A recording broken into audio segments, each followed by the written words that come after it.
This sculpture is called Saturn. It's probably it is my most popular sculpture. About 8 or 9 years ago, it was Earth Day. And I'm from Wisconsin. Our state senator, Gaylord Nelson, back in 1970 started Earth Day. And I was thinking about, since 1970, how we still are, there's so much pollution, there's so much that needs to be done. And I had gone to a store, I bought one piece.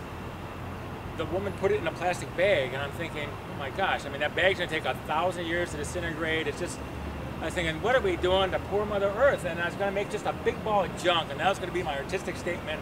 Poor Mother Earth, just a big ball of junk. So I went out, I started making this big circular piece. And it's interesting, it's one of the most difficult pieces I've ever made, because you start making a circle. I actually, to do it, I took an old ring from an old wheel, an ox cart wheel, and I started welding pieces inside, kept turning it, and that's how I made the circular piece. But being round, you start putting pieces on top, it gets top heavy, and I want to fall over. And I constantly would be welding, and it'd be tipping and sharp stuff. But eventually I started making this big ball of junk. And then I realized, as many of my, again, trusting your instincts, everything started to splay out. And it ended up taking a life of its own. It turned into a planet Saturn, splaying out. And it's fascinating because after I realized it turned into Saturn, I read that out in outer space, we've got so much space junk floating around, we're actually creating another ring of junk, and it's kind of like life imitating art. But it's absolutely my most popular piece.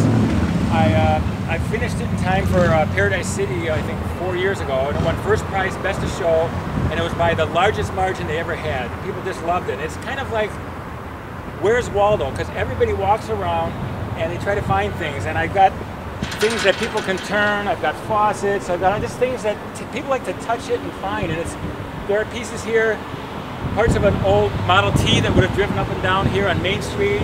There's faucets, doorknobs, everything from a 10-mile radius, all splaying around. It weighs 3,000 pounds. I did not realize when I started putting one little piece on at a time that at the end, 3,000 pounds, now how do I move it? And it's well, I started figuring it was around 4,000 plus welds, and I stopped counting, but it took me 5 years to make it. In order to get it ready for Paradise City in the spring, I was on the easy part was welding up here.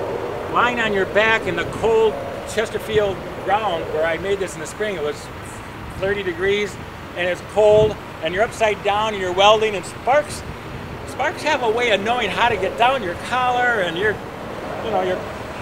was a very tough piece to make, but I made it. And actually after it was at Paradise City, it went to Worcester, Massachusetts for Art in the Park. And one of the most amazing things happened in my entire artistic career. A week before the official opening, I delivered it with a crane, and I came back a week later for the opening. To my surprise, there was another ring around Saturn. So many people had walked around it, they actually wore the grass away and created a ring around it. And it's because people, again, looking at the pieces and parts, and it won an award of excellence there. And it then went to the Springfield Museum of Fine Arts, and now it's here in downtown Northampton. One of the things most people don't realize is at night, sometimes I'll put a light in there, and at night it's a whole nother sculpture, because the light created, the patterns created, all the spaces between the pieces. It's really pretty neat. Just this glowing globe with all the different shapes. And I'll be putting a light in there next week, and I think it'll be pretty neat at night. People will realize it's like a whole nother dimension of the sculpture that people don't really realize. But it really, to me, it's recycling, it's the local history. This piece, it just kind of encapsulates all that. It means a lot to me.